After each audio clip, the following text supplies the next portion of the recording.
This book is a window into the past, dedicated to the courage and sacrifice of my friends and fellow countrymen.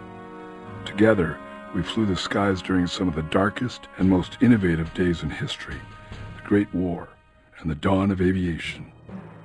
Those years of flying and fighting taught me everything, that every decision matters, that the road to freedom sometimes takes you through hell, and that only by facing our fears do we truly discover what we're made of.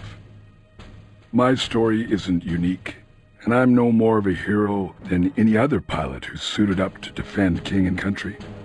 I wasn't the best, and I wasn't the worst, but I was there, flying with the greats over the front lines. In life, there are many defining moments. The first time I laid eyes on an airplane, I was barely 15. It was at the first air show in Toronto back in 1910. Right then and there, I knew I would fly, but I had no idea where it would take me. In late 1915, I saw a newspaper advertisement for the Royal Naval Air Service. They were looking for pilots. This was my chance.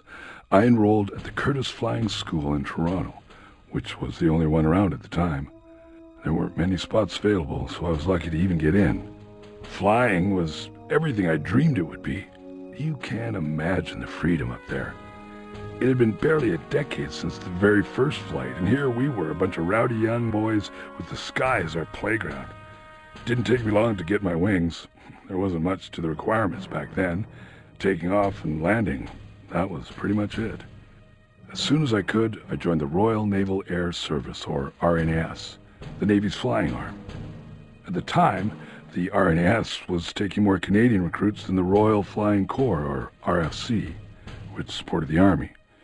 A few weeks later, I was off to England, and I hoped, off to war. By the time I got to England, it was the summer of 1916. The Western Front was a shambles. Hundreds of thousands had died on both sides during the Battle of the Somme, and there was no end in sight. I wasn't thrilled to find myself assigned to a training squadron at Eastchurch. I had my wings and 7.5 hours of flying, for crying out loud. I considered myself as prepared as anyone to fight the war. Of course, that wasn't the case at all. And thank God I wasn't sent over to Europe right away. Probably would have bought it on my very first mission.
Training in England made me see that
after training we were assigned